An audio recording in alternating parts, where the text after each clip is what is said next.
Hello everybody, welcome to a March update. This is not a regular to def. I don't feel like I need to say this every time that we do one of these update videos now. They are a monthly thing, sort of, I hope.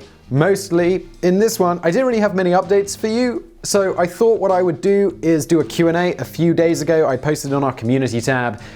I don't know how notifications on that work. Sometimes it gets shown to a lot of people. Got a lot of questions, so what I thought I would do is I would go through some of the questions that are at the top of this thing and answer them. That's what we're gonna do. Let's get into it.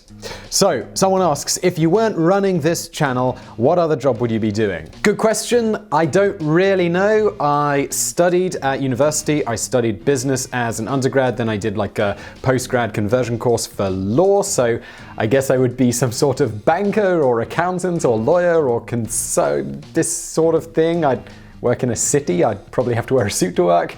This kind of stuff. I also used to do a podcast. So maybe I'd be a podcaster if I wasn't doing YouTube. I mean, I am again a podcaster. If you haven't checked out the Brain Food Show, you definitely should. There is a link below. Next question. How do you go about researching a topic from start to script?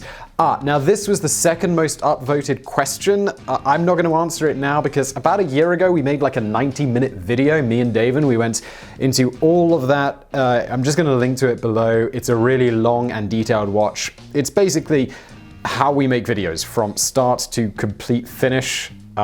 Just go check that out. I'm not going to answer it again here. However, lots of people upvoted this. Lots of people upvoted it. Just go check it out. Any other questions that were like that, I skipped. Just go watch the video.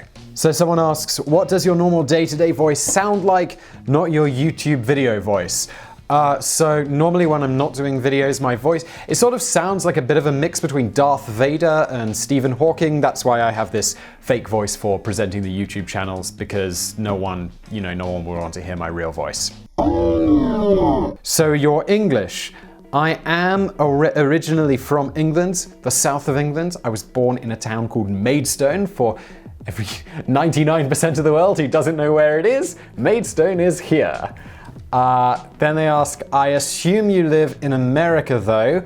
No, I don't live in America. I actually live in Prague in the Czech Republic, or Czechia as the cool kids at the UN now call it. I would like to hear your story. Oh, about how I came. It's not really that interesting, I promise. I love your accent, but it took me a while to place it because most of your topics are based in America or on imperial metrics. Yeah, my accent did get a bit weird because I haven't lived in the UK for a long time. It got a bit screwed up. I also have, I think people from the South have quite impressionable accents. So, I mean, if I was hanging out with Russians all day, I would probably end up speaking with a Russian accent. Next question. Did you ever get something wrong in your videos? How do you deal with corrections after a video was published? Honestly, it's quite rare that we get stuff wrong, despite what the comments will tell you. Generally, when someone says something that is obvious and we got wrong, usually it's just that they're wrong. And I don't mean to sound like that is me being arrogant about the quality of our content, but when we're making stuff, we do a lot of research, and when it comes up and someone will say something and be like, actually, you're just repeating the urban rumor, the urban legend that was around in the internet, and we looked into it and or at least there's no evidence to back it up. Other times, if we are genuinely wrong about something, unfortunately, YouTube took away annotations, so it's pretty hard to put a correction on the screen. If we've done something terribly wrong, we will take a video down and re-upload it, or generally what we'll do is we'll just put it in the comments and pin it to the top, or someone will have pointed it out and we'll pin that comment to the top and reply to it so people know what's up. We are pretty dedicated to accuracy. We don't get stuff wrong on purpose. On the Biographics channel, we took a lot of flack about Leopold. Don't get me started on that. Someone asks, what subject would you consider the most important thing to learn that isn't taught in schools? I think money. I don't think people know about money in general. Also, I don't think people know about work ethic. I think a lot in society is ascribed to luck or good fortune, and I think people don't understand that successful people work super hard. Yeah, money and work ethic. Just basic personal finance and work ethic. Next question. What happens if Simon is sick or unable to lend his fabulous narrating voice due to some other commitments? Generally, we record quite far ahead of time, so if I'm sick for a week, it's okay. We've got a week's worth of videos that are ready to go out. Generally, though, it takes a lot to put me down. If I'll come into the studio, if I got like a cold or something, there's a few videos where my voice is a bit nasally or whatever because I've got a bit of a cold going on. Generally, I just take, a lot of different drugs, nasal sprays.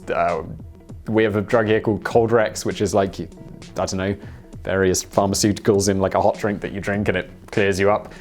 Takes a lot to keep me away from the office. Someone asks, hi Simon, can you add bloopers to the end of every video? No, because it would get boring really quickly, and most bloopers, they just suck. It's just like me reading the same line over and over again and screwing it up again and again and again. It's really not that fun. In most of them, there's not entertaining bloopers, there's just boring bloopers. And even if there were entertaining bloopers, every video is too much, it would get boring. Are you planning any crossovers with other YouTubers? Not right now. They're really time consuming. I make a lot of videos. If like a good opportunity comes along and there's a good fit, yes. Generally, no. I don't do a lot of that. Just because I make a lot of videos. What is the biggest challenge in getting this channel off the ground? We made videos for 18 months, every single day, 7 days a week, before YouTube even knew this channel existed.